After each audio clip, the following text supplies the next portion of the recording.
इस्लाम की पहली जंग। मुझे बताओ, मुसलमानों की फौज की तादाद कितनी है? सिर्फ 313 लोग। ये बात है जंगे बदर की। रमजान का महीना था। अबू सुफियान एक काफिला लेकर शाम से मक्का के सफर में थे। काफिले में 50,000 सोने के सिक्के और हर किस्म का माल मौजूद था, लेकिन मक्का के रास्ते में मदीने से गुजरना होता था और मदीना में मुसलमान इस काफिले को लूटने के लिए तैयार बैठे थे।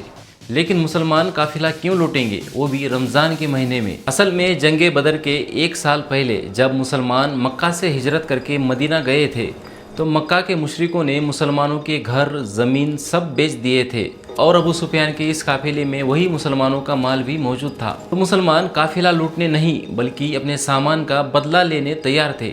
इसीलिए अबू सुफियान ने एक कासिद को खत देकर मक्का मदद के लिए भेजा। वो कासिद जब अबू जहल के पास आया, मुझे बताओ, मुसलमानों की फौज की तादाद कितनी है? सिर्फ 313 लोग। हम पूरे 1000 लोग लेके जाएंगे। मुझे बताओ, उनके पास घोड़ों की तादाद कितनी है? सिर्फ 2 घोड़े। हम पूरे 100 घोड़े लेके जाएंगे। लेकिन अबू सुफियान अपने काफिले को एक अलग रास्ते से लेकर सही सलामत मक्का लेकर आए। लोगों ने अबू जहल से कहा, अब जंग की कोई जरूरत नहीं है। हम जंग करेंगे और कल उनको खत्म कर देंगे। दूसरे दिन दोनों फौजें आमने सामने थी। अबू जहल की फौज से उतबा अपने भाई और बेटे के साथ सामने आया। कोई है जो हमसे आकर लड़ सके?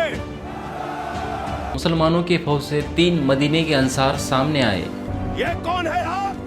हमें अपने भाइयों के सर काटने हैं जिन्होंने अपने बाप दादाओं के दिन से बगावत की है। तभी मुसलमानों की फौज से 3 सहाबा सामने आए, हजरत अबू उबैदा, हजरत हमजा और 24 साल के हजरत अली रजी अल्लाह अन्हु।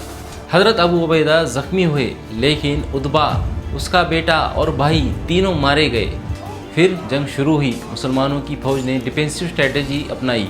अपने जगह पर खड़े रह गए अबू जहल के फौज को कड़ी टक्कर दी और फिर मुसलमानों ने ज़ोरदार हमला किया और मक्का के कुरैश भागने लगे। अबू जहल मारा गया। मक्का के कुरैश पिछले 60 सालों से किसी बड़ी जंग में हारे नहीं थे, लेकिन अब इस हार के बाद अबू सुफियान ने 3000 की फौज जमा करके मुसलमानों से बदला लेने की तैयारी शुरू कर दी थी।